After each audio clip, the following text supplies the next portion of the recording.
नमस्कार दोस्तों, स्वागत है आपका हमारे YouTube चैनल जीके ट्रैकर पे। देखिए फ्रेंड्स, आज के इस वीडियो में हम बात करेंगे जो हमारी एक सीरीज़ है उत्तराखंड जीके एमसीक्यू सीरीज़। इस सीरीज़ में हम पूरे उत्तराखंड जीके को एमसीक्यू के रूप में यहाँ पे कवर कर रहे हैं, वो भी टॉपिक वाइज हम पूरे उत्तराखंड जीके को यहाँ पे कवर कर रहे हैं। आज की वीडियो में हम उत्तराखंड के पंचायती राज व्यवस्था को पूरा यहाँ पे कवर करेंगे। यहाँ से आपका हर एग्जाम के अंदर क्वेश्चन बन जाता है, तो उत्तराखंड पंचायती राज व्यवस्था से जितने आपके महत्वपूर्ण क्वेश्चन हैं वो सारे आपको यहाँ पे देखने को मिलेंगे। ना सिर्फ क्वेश्चन आंसर बल्कि एक्स्ट्रा फैक्ट के साथ हम इनको यहाँ पे कवर करेंगे। ये हमारा इस सीरीज़ का 28वां पार्ट है। इससे पहले के अलग अलग वीडियोस में हमने विभिन्न टॉपिक्स को कवर किया है। अगर आपने उनको नहीं देखा है, आप उनको प्लेलिस्ट में जाके देख सकते हैं। तो चलिए दोस्तों, आज की इस वीडियो को शुरू करते हैं। आज का हमारा पहला प्रश्न है, भारत में पंचायती राज प्रणाली का शुभारंभ कब और कहां से हुआ था? भारत में पंचायती राज जो प्रणाली शुरू करी गई थी, ये 2 अक्टूबर 1959 को शुरू की गई और इसे राजस्थान के नागौर जिले से शुरू किया गया था। तो आपको जगह का नाम भी याद रखना है, राज्य का नाम भी याद रखना है, डेट भी आपको याद रखनी है, ठीक है। 2 अक्टूबर 1959। इसके बाद कहां से शुरू किया गया? सबसे पहले राजस्थान। इसके बाद 11 अक्टूबर यानी कि अगले ही हफ्ते 11 अक्टूबर 1959 को इसे आंध्र प्रदेश में भी शुरू कर दिया गया। तो ये शुरुआत के 2 आपको याद रखते हैं, ठीक है। दूसरा प्रश्न है हमारा, पंचायती राज व्यवस्था का निम्न में से किस में उल्लेख है? तो पंचायती राज व्यवस्था किस सूची का विषय है? तो ये आपकी राज्य सूची का विषय है। ऑप्शन ए हमारा सही आंसर होगा, ठीक है। उत्तराखंड पंचायती राज अधिनियम कब लागू हुआ था? देखिए, उत्तराखंड का जो अपना पंचायती राज अधिनियम था, ये आपका 4 अप्रैल 2016 को लागू हुआ। इसे आपको याद रखना है, डेट सहित बहुत ज़्यादा इंपॉर्टेंट है, ठीक है। इसमें संशोधन कब किया गया? इसमें 2019 में संशोधन किया गया था। दोनों याद रखेंगे। उत्तराखंड ने अपना पंचायती राज अधिनियम, इससे पहले तक जो यूपी का था वही चलता था। 2016 में उत्तराखंड ने अपना पंचायती राज अधिनियम यहां पर लागू करा 4 अप्रैल को। नेक्स्ट है हमारा, निम्नलिखित अनुच्छेदों में से कौन सा अनुच्छेद पंचायतों में अनुसूचित जातियों और अनुसूचित जनजातियों के लिए सीटों का आरक्षण प्रदान करता है? ऐसा ही क्वेश्चन आपसे डायरेक्ट एग्जाम में बनता है। आप जानते हैं आर्टिकल 243 जो है ये पंचायती राज व्यवस्था से संबंधित है। इसका कौन सा आर्टिकल है जो पंचायतों में आरक्षण का जो प्रावधान है वो करता है? तो वो है आपका आर्टिकल 243 डी, ठीक है। जो आर्टिकल 243 डी है ये पंचायतों में आरक्षण का प्रोविजन करता है, प्रावधान करता है, ठीक है। कुछ और इंपॉर्टेंट आर्टिकल जो आपसे पूछे जाते हैं इन्हीं को लेकर के कि आरक्षण किस में है? 243 डी में आपसे क्वेश्चन पूछता है कि जो पंचायतों में जो सदस्य बनते हैं, पंचायत सदस्य बनने के लिए जो योग्यताएं चाहिए होती हैं, ये किस में बताया गया है? तो योग्यताओं के बारे में 243 एफ में बताया गया है, ठीक है। पंचायत के लिए एक वित्त आयोग का गठन किया जाएगा, ये किस में बताया गया है? तो ये आपके 243 आई में बताया गया है, वित्त आयोग। पंचायत चुनाव आप जानते हैं राज्य निर्वाचन आयोग करवाता है, इसका गठन किस में किया गया है? तो राज्य निर्वाचन आयोग आपका 243 के में बनता है, ठीक है। 243 के तहत राज्य निर्वाचन आयोग है। कुछ महत्वपूर्ण ये आर्टिकल्स हैं, सीरियल वाइज हम देख लेते हैं। देखिए, जो आर्टिकल 243 है इसमें परिभाषा बताई गई है, ठीक है। 243 का जो ए है ये ग्राम सभा के बारे में हमें बताता है। पंचायत का गठन जो है वो बताता है 243 बी। इसी प्रकार जो पंचायत का पूरा स्ट्रक्चर होगा, संरचना, वो 243 सी में बताया गया है। सीटों में आरक्षण अभी मैंने आपको बताया 243 डी में है। पंचायत का कार्यकाल कितने वर्षों का होगा, ये आर्टिकल 243 ई में बताया गया है। एफ के बारे में मैंने आपको बताया, योग्यताओं के बारे में यहाँ पे बताया गया है। तो ये कुछ इंपॉर्टेंट आर्टिकल्स जो आपको याद रखने हैं। चलिए नेक्स्ट है हमारा, एक व्यक्ति पंचायत का चुनाव लड़ सकता है यदि उसने पूर्ण कर ली है। तो पंचायत का चुनाव लड़ने के लिए कितनी आयु होनी चाहिए? कम से कम ये होनी चाहिए 21 वर्ष। ठीक है, अगर कोई व्यक्ति 21 वर्ष की आयु पार कर चुका है तो वो पंचायत चुनाव लड़ सकता है। दो बातें याद रखना, आपसे दो तरीके के क्वेश्चन बनते हैं। पहला, पंचायत चुनाव में मतदान कौन कर सकते हैं? तो 18 वर्ष से अधिक उम्र के लोग। ठीक है, चुनाव कौन लड़ सकते हैं? 21 उम्र से अधिक के लोग। दोनों आपको याद रखने। ठीक है, जिस प्रकार विधानसभा में आप जानते हैं अगर विधायक का चुनाव आपको लड़ना है तो आपकी उम्र 25 वर्ष होनी चाहिए कम से कम। अगर आपको राज्यसभा का चुनाव लड़ना है तो आपकी उम्र 30 वर्ष होनी चाहिए। लोकसभा के लिए भी 25 होनी चाहिए। राष्ट्रपति के लिए, राज्यपाल के लिए 35 वर्ष की उम्र होनी चाहिए। इसी प्रकार पंचायत चुनाव के लिए 21 वर्ष आवश्यक है।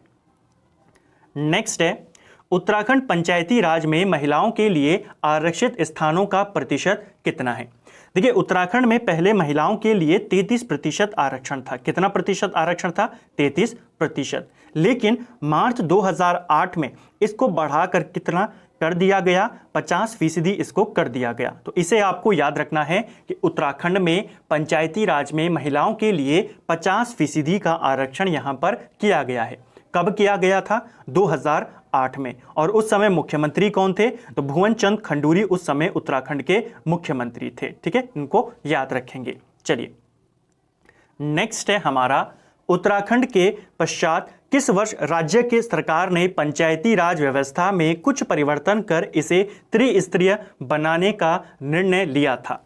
देखिए, उत्तराखंड के गठन के बाद ये पूरा ऐसा है यहाँ पे। ठीक है, जब उत्तराखंड बन गया उसके बाद समीक्षा की गई कि यहाँ का जो पंचायती राज है क्या यूपी वाला ही यहाँ पर रहने दिया जाए या अपना बनाया जाए। तो इसकी समीक्षा करी गई थी 2002-2003 में। ठीक है, तो राज्य सरकार ने पंचायती राज व्यवस्था में कुछ परिवर्तन करे और इसे त्रिस्तरीय बनाने का जो निर्णय लिया था वो 2002-2003 में ही लिया था। उत्तराखंड में पंचायतों की कितनी स्तरीय व्यवस्था लागू है? देखिए, उत्तराखंड में ही और पूरे भारत में ही पंचायतों का जो त्रिस्तरीय व्यवस्था है ये लागू है। ठीक है, त्रिस्तरीय में कौन कौन आते हैं?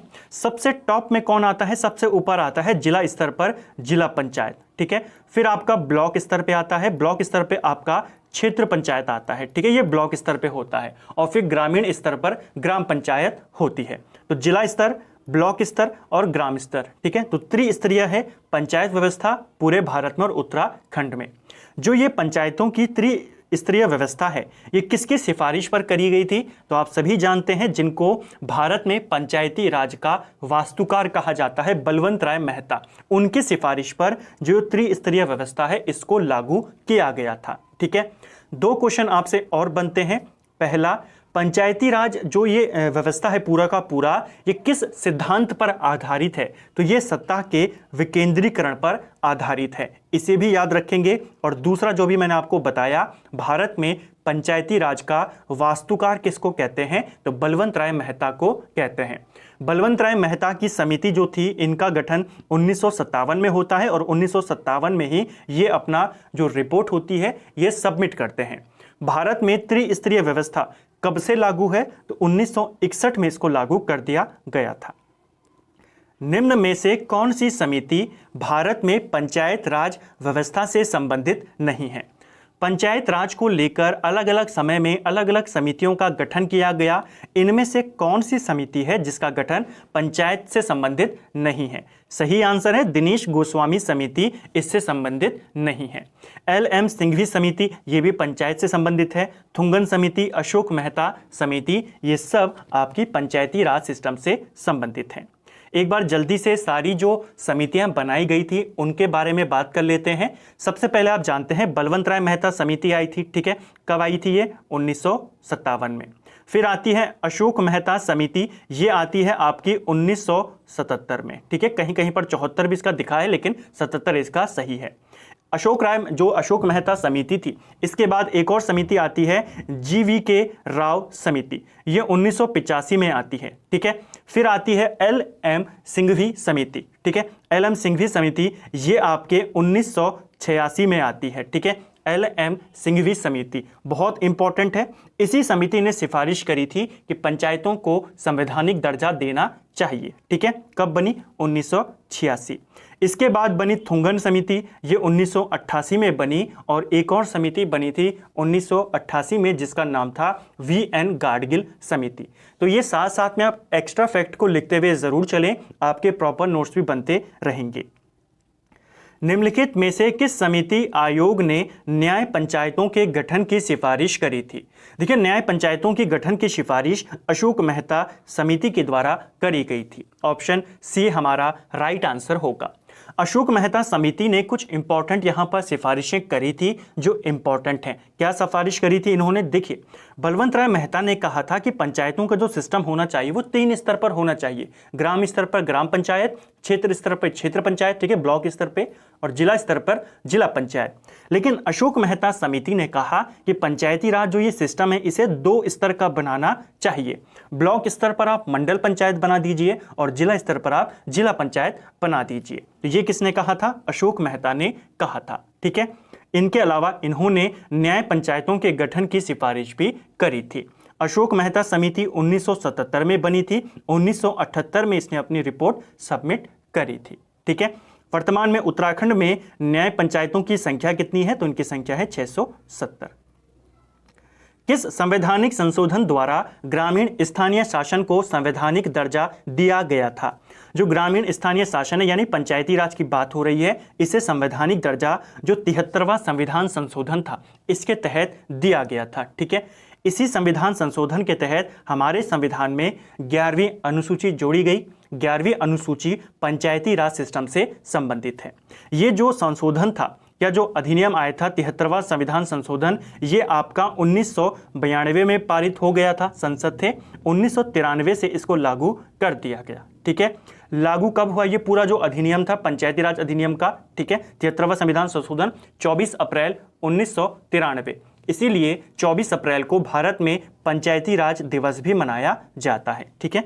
चलिए, नेक्स्ट है हमारा संविधान के 73वें संशोधन ने प्रावधान किया। तो क्या प्रावधान किया? पहला, पंचायत के नियमित चुनाव कराने के लिए, बिल्कुल सही है। अगर कोई पंचायत का कार्यकाल पूरा हो जाता है या कोई पंचायत अगर आप कहें कि भंग हो जाती है तो 6 महीने के अंदर अंदर आपको उसके चुनाव करवाने पड़ते ही पड़ते हैं, ठीक है। तो पंचायत के नियमित चुनाव कराने के लिए, क्योंकि इसके तहत इसे संवैधानिक दर्जा दे दिया गया। महिलाओं के लिए सभी स्तरों पर सीटों के आरक्षण के लिए व्यवस्था की जाए, ये भी कहा था, बिल्कुल सही है। राज्य वित्त आयोग की स्थिति के अनुसार पंचायतों को फंड्स का अनिवार्य रूप से हस्तांतरण किया जाए, ये भी कहा गया। 11वीं अनुसूची में दिए गए विषयों के संबंध में पंचायतों को शक्ति का अनिवार्य रूप से हस्तांतरण किया जाए, ये भी बिल्कुल सही कहा है। तो ऑप्शन डी हमारा यहाँ पे सही आंसर होगा। ये सभी कथन सही हैं। नेक्स्ट है हमारा ग्रामीण स्थानीय स्वशासन का सबसे शीर्ष निकाय कौन सा है? देखिए, ग्रामीण स्थानीय स्वशासन यानी कि आप समझ के चलिए पंचायती राज की यहाँ पर बात हो रही है, और पंचायती राज का सबसे शीर्ष निकाय होता है जिला पंचायत, ठीक है। जिला स्तर पर होता है तो ये सबसे शीर्ष निकाय है जिला पंचायत। जो जिला पंचायत के अध्यक्ष होते हैं और जो उपाध्यक्ष होते हैं, आपसे क्वेश्चन बनता है इनका चुनाव किस पद्धति से किया जाता है, ठीक है। जिला पंचायत तो सर्वदा सबसे शीर्ष निकाय हो गया। इसके जो अध्यक्ष होते हैं और जो उपाध्यक्ष होते हैं, इनका चुनाव अप्रत्यक्ष रीति से किया जाता है, ठीक है। जनता जिला पंचायत सदस्यों का चुनाव करती है, फिर यही सदस्य आपस में बैठकर जिला पंचायत अध्यक्ष होते हैं उनका चुनाव करती है। तो ये क्वेश्चन बनता है, क्योंकि जब हम पढ़ेंगे आगे जाकर नगर निगम के बारे में, जो नगरीय शासन का सबसे शीर्ष निकाय होता है, उसका जो सबसे ऊपर अधिकारी होता है नगर निगम का अध्यक्ष, उसे मेयर कहते हैं। मेयर का चुनाव डायरेक्ट जनता करती है, लेकिन जिला पंचायत का जो अध्यक्ष होता है इसका चुनाव अप्रत्यक्ष रीति से होता है, ठीक है। चलिए, नेक्स्ट है हमारा जिला पंचायत का सचिव कौन होता है? देखिए, जिला पंचायत का सचिव मुख्य विकास अधिकारी होता है, जिसे हम सीडीओ के नाम से जानते हैं, चीफ डेवलपमेंट ऑफिसर, ठीक है। या फिर डीपीआरओ भी इसका सचिव होता है। कहीं पर डीपीआरओ होता है, कहीं पर सीडीओ इसका नाम बताया गया है। डीपीआरओ यानी कि डिस्ट्रिक्ट पंचायती राज ऑफिसर, तो ये भी होता है। पंचायती राज अधिकारी भी इसको कहते हैं, और जो मुख्य विकास अधिकारी होता है वो इसका सचिव होता है, ठीक है। चलिए, उत्तराखंड में जिला पंचायतों की कुल संख्या कितनी है? तो जिला पंचायत कितने होंगे? जितने राज्य में जिले होंगे, जिलों की संख्या है 13। ऑप्शन बी हमारा सही आंसर है, ठीक है। उत्तराखंड में जिला पंचायत सदस्यों द्वारा कितनी समितियों का गठन किया जाता है? तो जिला पंचायत के द्वारा 6 समितियों का गठन किया जाता है। ऑप्शन डी हमारा सही आंसर होगा। कौन कौन सी ये समितियां होती हैं? नियोजन एवं विकास समिति, दूसरी होती है शिक्षा समिति, तीसरी होती है स्वास्थ्य एवं कल्याण समिति, चौथी प्रशासनिक समिति, पांचवी जल प्रबंधन एवं जैव विविधता समिति और अंतिम होती है निर्माण समिति। ये 6 को आपको याद रखना है। इनसे आपसे क्वेश्चन कैसे बनता है, ऐसा वाला क्वेश्चन आपसे बन जाता है। जिला पंचायत के सदस्य निम्नलिखित में से किस समिति का गठन नहीं करते हैं? तो अभी मैंने आपको 6 समितियों के नाम बताए, अब आपने बताना है इनमें से कौन सी समिति का गठन ये नहीं करते। सही आंसर है हमारा वित्तीय समन्वय समिति, इसका गठन नहीं करते। शिक्षा समिति, जल प्रबंधन समिति, नियोजन विकास समिति, इसके अलावा स्वास्थ्य कल्याण समिति, प्रशासनिक और इसके अलावा जो आखिरी थी निर्माण समिति, इन 6 का करते हैं, इसका नहीं करते हैं। जिला पंचायत से संबंधित कौन सा कथन सत्य है? तो यहां पर जिला पंचायत से जुड़े हुए 4 कथन दिए गए हैं, चलिए इनको देखते हैं। यह पंचायती राज व्यवस्था का सबसे शीर्ष निकाय है, बिल्कुल सही है। यह एक नियमित निकाय है, यह भी सही है। जिला पंचायत के सदस्यों का चुनाव 18 वर्ष की आयु वाली जनता के द्वारा किया जाता है, तो ये भी बिल्कुल सही है। सदस्यों का चुनाव तो जनता ही करती है, प्रत्यक्ष रूप से करती है, लेकिन जो अध्यक्ष होता है उसका चुनाव अप्रत्यक्ष रूप से होता है। तो उपयुक्त सभी यहाँ पे सही हैं। नेक्स्ट है हमारा क्षेत्रीय पंचायत के निर्वाचित सदस्यों की संख्या कितने से अधिक नहीं हो सकती है? देखिए, क्षेत्र पंचायत किस स्तर पर बनती है? ये ब्लॉक स्तर पर बनती है। अगर आपसे प्रश्न बन जाए कि उत्तराखंड में कितनी क्षेत्रीय पंचायत हैं, तो आप आंसर करेंगे 95, क्योंकि उत्तराखंड में ब्लॉक्स की संख्या कितनी है? 95। ठीक है, इसमें जो सदस्यों की संख्या होती है क्षेत्र पंचायत में, आपके मैक्सिमम 40 सदस्य से अधिक नहीं हो सकते हैं। ठीक है, 40 से ज़्यादा नहीं हो सकते। क्षेत्र पंचायत में जो न्यूनतम सदस्य होते हैं ये 20 होते हैं। 20 से 40 के मध्य में ही आपको सदस्यों का चुनाव करवाना होता है। ठीक है, यानी कि अगर किसी आपके जिले के अंदर पर्वतीय क्षेत्र में 25,000 तक की जनसंख्या है, तो वहां पर आपके 20 सदस्य होंगे, इससे कम नहीं हो सकते। जैसे जैसे जनसंख्या बढ़ेगी, इनके जो ये यहाँ पर पोस्ट हैं, सीटें हैं, ये बढ़ती रहेंगी, लेकिन किसी भी हालत में ये 40 से ज़्यादा नहीं हो सकती है। ठीक है, तो क्षेत्र पंचायत सदस्यों में अधिकतम संख्या कितनी है? 40, न्यूनतम कितनी है? 20। चलिए, ग्रामीण स्थानीय स्वशासन मध्य स्तर निकाय क्षेत्र पंचायत के प्रमुख का चुनाव किसके द्वारा किया जाता है? देखिए, क्षेत्र पंचायत का भी जो प्रमुख होता है, इसका चुनाव क्षेत्र पंचायत के निर्वाचित सदस्यों के द्वारा किया जाता है। इसमें भी सेम वही प्रोसेस होता है जो जिला पंचायत में होता है, कि जो सदस्य होंगे वो जनता के द्वारा चुने गए होंगे, लेकिन फिर वही आगे जाके प्रमुख का चुनाव करते हैं। ठीक है, तो इसका प्रमुख भी, क्षेत्र पंचायत का प्रमुख भी अप्रत्यक्ष रूप से चुना जाता है। निम्न में से कौन क्षेत्रीय पंचायत के पदेन सदस्य होते हैं? तो ग्राम सभा जो प्रधान होता है, लोकसभा के सदस्य, राज्य विधानसभा के सदस्य, ये सभी क्षेत्रीय पंचायत के सदस्य होते हैं। क्षेत्र पंचायत निम्न में से किसके मध्य एक कड़ी के रूप में कार्य करता है? देखिए, क्षेत्र पंचायत पंचायती राज सिस्टम का जो मध्य स्तर है। ठीक है, सबसे ऊपर है जिला स्तर, सबसे नीचे है ग्राम स्तर, इन दोनों के बीच में आता है क्षेत्रीय स्तर। तो ये इन दोनों के लिए मध्य कड़ी के रूप में काम करता है। ठीक है, क्षेत्रीय पंचायत में सचिव के रूप में कौन कार्य करता है?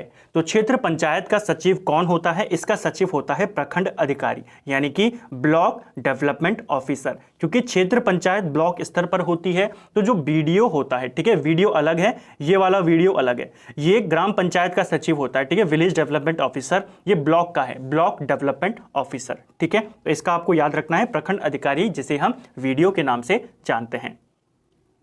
ग्रामीण स्थानीय स्वशासन का सबसे निम्न स्तरीय निकाय कौन सा है? तो सबसे नीचे का जो स्तर है उसका निकाय है आपका ग्राम पंचायत। ऑप्शन बी हमारा सही आंसर यहाँ पे होगा। ग्राम पंचायतों के गठन हेतु पर्वतीय क्षेत्रों में कम से कम कितनी आबादी होनी आवश्यक है? यानी कि अगर आपको किसी जगह पर किसी गांव में ग्राम पंचायत का गठन करना है तो कम से कम कितनी आबादी वहां पर होनी चाहिए? ग्राम पंचायत के गठन के लिए कम से कम 500 की आबादी होनी चाहिए। ठीक है, जैसे 500 होगी तो गठन हो जाएगा। पहाड़ों में मैदानों की बात करें तो मैदानों में क्षेत्र में कम से कम 1000 की जनसंख्या होनी चाहिए, तो ही वहां पर ग्राम पंचायत का गठन किया जाएगा। जैसे जैसे जनसंख्या बढ़ती रहती है फिर उसके बाद यहाँ पे पद भी आगे बढ़ते रहते हैं, उसको भी हम अभी यहाँ पे देखेंगे। नेक्स्ट है, ग्राम पंचायतों में सदस्यों की संख्या किससे कम नहीं हो सकती है? देखिए, ग्राम पंचायतों में जो सदस्य होते हैं मैक्सिमम आपके कितने हो सकते हैं? मैक्सिमम आपके ग्राम पंचायत में 15 सदस्य हो सकते हैं। न्यूनतम की बात करें तो न्यूनतम आपके 7 सदस्य हो सकते हैं। पहले ये 5 हो सकते थे, पहले आपके 5 कम से कम होते थे और 5 और 15 होते थे। ठीक है, यानी कि कम से कम 5 और ज़्यादा से ज़्यादा 15।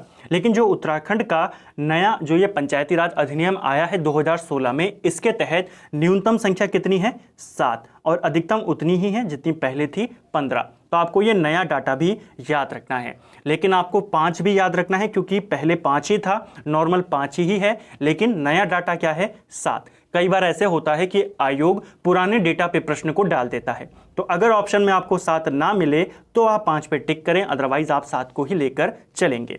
इसमें होता कैसे है? देखिए, अगर किसी क्षेत्र की आबादी 1000 तक है, ठीक है, गांव की आबादी या मैदानों की अगर 1000 तक आबादी है तो यहाँ पर 7 ग्राम पंचायत सदस्य होंगे। ठीक है, अगर आबादी 1000 से लेकर के आपका ऊपर है, ठीक है, 1000 से अगर 2000 तक है तो आपके यहाँ पर 9 सदस्यों का चुनाव किया जाएगा। ठीक है, अगर 1000 से 2000 तक है तो 9, 2000 से 3000 तक अगर आबादी है तो 11 सदस्य चुने जाएंगे, 3000 से अगर 5000 तक है तो 13 चुने जाएंगे, और अगर आबादी किसी क्षेत्र की 5000 से ज़्यादा है तो वहाँ पर 15 जो आपके ग्राम पंचायत सदस्य हैं इनका चुनाव होता है। तो अब आपको याद रखना है, पहले क्या था? 5 से 15, अब क्या है? 7 से 15। इसका सचिव कौन होता है ग्राम पंचायत का? वीडीओ होता है। ठीक है, विलेज डेवलपमेंट ऑफिसर। उत्तराखंड सरकार ने वर्ष 2002-3 में प्रथम चरण में कितने विषय ग्राम पंचायतों को हस्तांतरित करने का निर्णय लिया था? सही आंसर है यहाँ पर ऑप्शन डी, 14 विषयों को। देखिए, इसको समझते हुए चले, जो पंचायती राज अधिनियम है या पंचायती राज व्यवस्था है, 11वीं अनुसूची में इसके बारे में बताया गया है। 11वीं अनुसूची के तहत पंचायतों को 29 विषय यहाँ पर दिए गए हैं। ठीक है, कितने विषय? 29 विषय। 2002-3 में जब उत्तराखंड सरकार ने इसकी समीक्षा करी तो उसके तहत उन्होंने कुछ परिवर्तन करे और जो उत्तराखंड की पंचायतें हैं इनको 29 में से केवल कितने विषय दिए? 14 विषय इनको दिए। तो ये आपको याद रखना है, क्वेश्चन बन जाता है। ठीक है, चलिए नेक्स्ट है हमारा, उत्तराखंड के किस मुख्यमंत्री ने ग्राम पंचायतों में महिलाओं के लिए 50% स्थान आरक्षित किए थे? तो किसने किए थे? अभी हमने ऊपर देखा, मार्च 2008 में भुवन चंद खंडूरी ने किए थे। नेक्स्ट है, उत्तराखंड के किस जिले में ग्राम पंचायतों की संख्या सर्वाधिक है? देखिए, उत्तराखंड में सबसे ज़्यादा ग्राम पंचायतों वाला जिला है पौड़ी गढ़वाल, और सबसे कम की बात करें तो चंपावत में है। उत्तराखंड में अगर हम कुल ग्राम पंचायतों की बात करें तो 7,791 ग्राम पंचायतें वर्तमान में उत्तराखंड में हैं। सबसे ज़्यादा पौड़ी में है लगभग 1200 के करीब, और 300 के करीब सबसे कम आपके चंपावत में है। ठीक है, भारत के संविधान के अंतर्गत ग्राम पंचायतों का गठन कैसा अधिकार है? तो देखिए, भारत के संविधान के तहत जो ग्राम पंचायतों का गठन है यह एक निदेशक सिद्धांत है, यानी कि जो नीति निर्देशक तत्व हैं उनके अधीन ये आता है। ठीक है, तो ये आपको याद रखना है, जो राज्यों के नीति निर्देशक तत्व हैं उसमें जो ग्राम पंचायत है इसके गठन के बारे में बताया गया है। निम्न कथनों पर विचार कीजिए। कथन यहाँ पर आपको दिए गए हैं और फिर आपने बताना है कौन से सही हैं। ग्राम पंचायतों में सदस्यों की संख्या 7 से कम और 15 से अधिक नहीं हो सकती है, ये बिल्कुल सही है।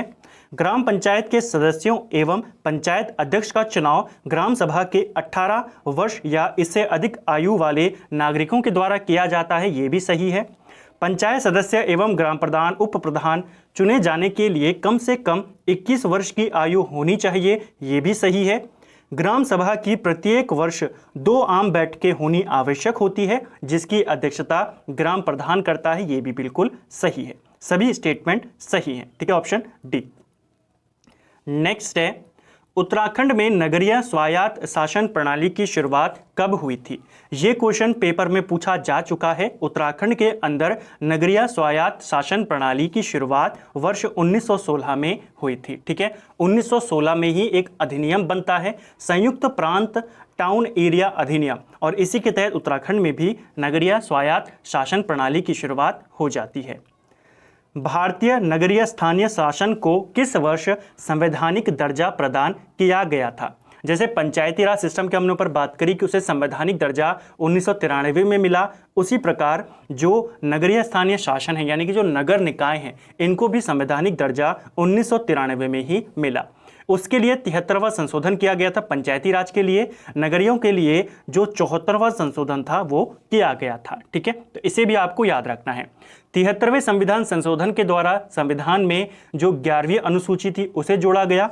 74वें संविधान जो संशोधन है इसके तहत संविधान में 12वीं अनुसूची को जोड़ा गया। राइट आंसर होगा 1993।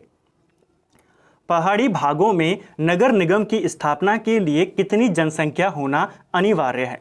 तो अगर पहाड़ी इलाकों में नगर निगम की स्थापना करनी है या किसी भी जगह पर नगर निगम अगर आपको बनाना है, कितनी जनसंख्या होनी चाहिए, इसका एक क्राइटेरिया है।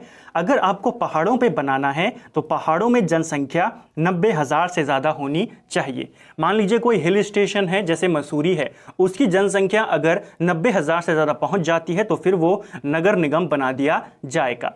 लेकिन अगर मैदानों की बात करें, मैदानों में अगर आपको नगर निगम बनाना है तो मैदानों में 1 लाख से ज़्यादा जनसंख्या होनी चाहिए। ठीक है, तो मैदानों में 1 लाख से ज़्यादा, पहाड़ों में 90,000 से ज़्यादा, तब बनेगा आपका नगर निगम।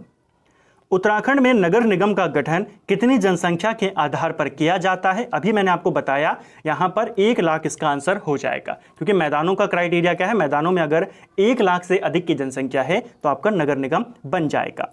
उत्तराखंड में जैसे पंचायती राज जो सिस्टम है वो 3 स्तर पर है, उसी प्रकार जो नगर निकाय सिस्टम है, ठीक है, नगर स्वायत्त शासन, ये भी 3 स्तर पर लागू है। ठीक है, सबसे ऊपर होता है नगर निगम, दूसरे पे आता है नगर पालिका और तीसरे पे आती है नगर पंचायत।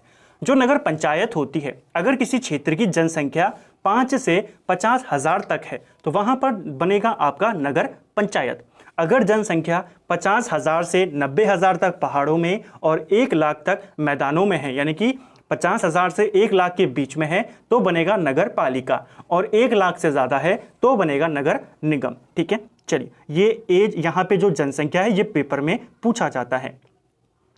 निम्नलिखित में से कौन नगर निगम के सदस्य होते हैं? तो नगर निगम में नगर प्रमुख होता है शामिल, पार्षद होते हैं, डिप्टी मेयर होता है, ये सभी इसमें शामिल होते हैं। ठीक है, उत्तराखंड में नगर निगम के मेयर का चुनाव कौन करता है? अब ये अच्छा क्वेश्चन है, सभासद यहां पर आंसर मत करना।